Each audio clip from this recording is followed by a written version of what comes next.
Olá pessoal, começa agora a terceira temporada, talvez a última, dos pensamentos do isolamento, já que o isolamento vai se desfazendo aí em algumas partes do país.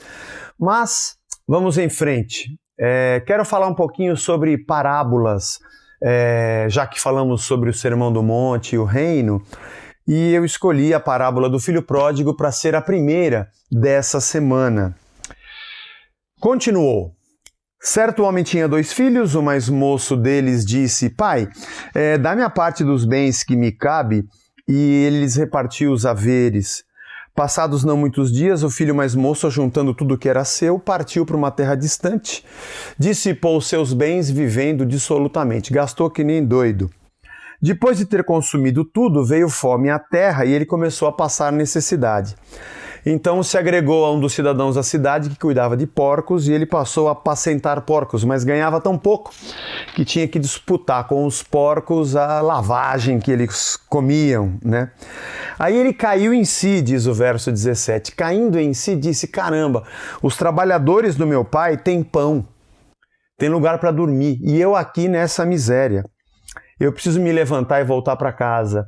E vou dizer para o meu pai: Pai, eu pequei. Eu pequei perante o céu e pequei diante de ti. Eu não sou digno de ser chamado seu filho.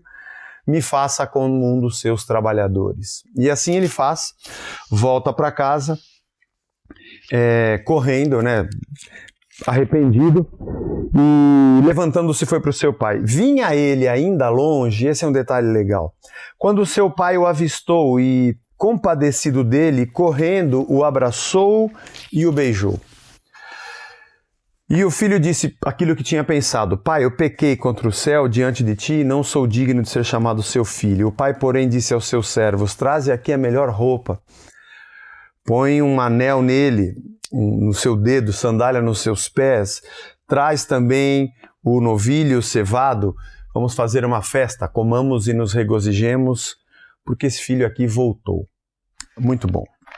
Vou ler apenas essa primeira parte. Como o texto começa com continuou, é porque Jesus vinha dizendo alguma coisa antes. Esse é o capítulo 15 de Lucas.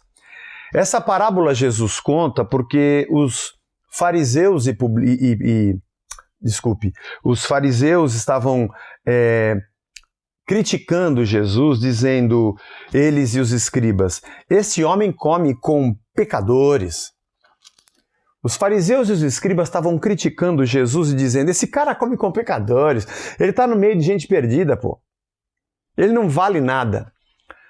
Isso acontece muito nos dias de hoje. Nós gostamos de julgar pessoas por onde elas estão. Se isso fosse uma premissa considerável para se analisar uma pessoa, então os missionários que estão no meio dos muçulmanos tinham que ser tidos como muçulmanos. As missões que trabalham no centro da cidade, na Cracolândia, os missionários então seriam todos eles viciados. É interessante como quando você olha um cristão perto de um não cristão, ou seja lá qual seja a sua condição, nós temos a mesma atitude desses fariseus e escribas. Está vendo? Olha com quem ele está conversando. Pois bem, aí Jesus conta 2 parábolas antes dessa. Ele conta a parábola da ovelha perdida. Eu não vou ler aqui, mas é o texto que vem antes. Ele diz: um homem tinha 100 ovelhas, uma se perdeu. Quem é o pastor que não deixaria as 99 para buscar aquela que estava perdida? Foi buscar aquela que estava perdida. E emendou numa segunda parábola, da dracma perdida. E a mulher que tinha uma dracma, uma moeda, e ela perdeu em casa e não sabe onde colocou. E ela vasculha, vira os móveis de ponta cabeça até achar aquela moeda. Quando ela acha aquela moeda, ela fala: puxa, agora sim. Chama as vizinhas e fala: vamos tomar um chá aqui, fazer uma festa, porque eu achei a moeda que estava perdida. E aí ele continua: um homem tinha 2 filhos. A parábola das ovelhas é um pastor só que tem 99 ovelhas e uma se perde. A parábola da mulher com a dracma é uma mulher que tinha uma única dracma que se perde. E aqui Jesus diz que ele tinha 2 filhos. e um deles se perde. O que Jesus está querendo dizer para esse ouvinte fariseu e escriba é que Deus gosta dos perdidos. Ele não está dizendo que Deus não ama as pessoas que são dele, claro que sim, mas ele tem prazer de estar no meio dos perdidos. E o que Jesus está querendo dizer nessa parábola é que o perdido tem mais valor do que aquele que ficou em casa. Por que isso? Porque Jesus está dando um tapa com luva de pelica de novo na face dos escribas e dos fariseus. Porque eles se sentiam os corretos, o filho que ficou em casa, não esse que saiu. E olha que coisa interessante, como eles eram hipócritas, quando Jesus conta a parábola de deixar as ovelhas para buscar a perdida, eles falam, tá certo, custa dinheiro essa ovelha. Essa ovelha, você não pode perder uma ovelha assim, à toa. Tem que ir atrás, tem que trazer de volta mesmo. Ovelha é dinheiro.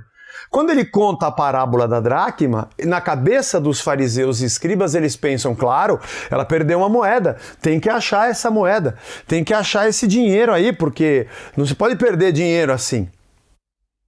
Ah, fariseus e escribas, como eles amam dinheiro. Ah, como o reino deles tem as riquezas em primeiro lugar. Mas quando Jesus conta a parábola de 2 filhos e o mais novo pede a sua parte da herança e vai embora para gastar, eles devem pensar assim, aonde vai parar essa história? Porque a ovelha vale a pena ir atrás. O dinheiro, a dracma, vale a pena ir atrás. Mas esse moleque não presta. Primeiro que ele é o mais novo. O mais novo não tem a maior parte da herança. Ele tem uma porção, mas geralmente ela é metade da porção do primogênito.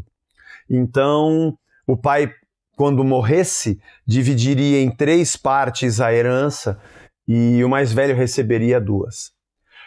Então, quem é esse moleque que pediu a parte dele? Outro dia, quando eu falei sobre essa parábola, alguém me perguntou, Zé, mas qual o erro do filho pedir a parte dele da herança se a parte já era dele?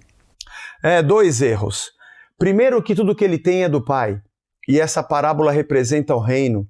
Nada é propriamente nosso. Nós somos bem-aventurados por não considerarmos propriamente nossa nenhuma das coisas que temos. Assim era a igreja em Atos dos Apóstolos quando nasceu. Ninguém considerava sua propriamente nenhuma das coisas que possuía, mas tudo lhes era comum.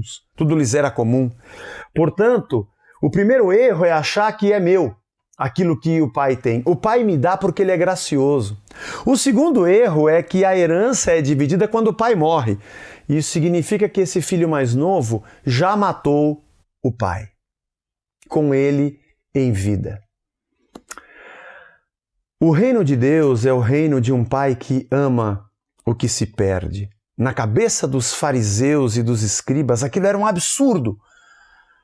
A ovelha e a dracma valem mais do que uma pessoa. Pare e pense sobre o reino que você crê. Sobre o tipo de fé que você possui. Sobre que tipo de coisas você tem como valorosas na sua vida. Porque na fé que se prega hoje, coisas e experiências valem mais do que pessoas. Coisas e experiências valem mais do que o amor àquele que se perde. Aquele que se perde vai para o inferno, onde nós julgamos quem está certo e errado e achamos que somos mais bem-aventurados pelas coisas que possuímos ou pelas bênçãos que recebemos. E achamos que uma pessoa tem valor pelo que ela possui, pelo cargo que ela tem ou onde ela está, e não propriamente pelo valor intrínseco de um ser humano, criatura de Deus, por quem ele morreu na cruz. Porque Deus não morreu na cruz para você que é certinho, ele morreu por todos. Aliás, você não é certinho, você é um miserável pecador como qualquer um outro, carente e dependente da graça de Deus. No reino de Deus, pessoas valem mais do que dinheiro e ovelhas. Se você pertence ou se sente parte de uma comunidade onde você só serve para gerar ovelhas e dinheiro, onde você só serve para multiplicar ovelhas ou para trazer dinheiro, pense bem, você vale mais do que isso. Próximo episódio a gente continua com a segunda parte.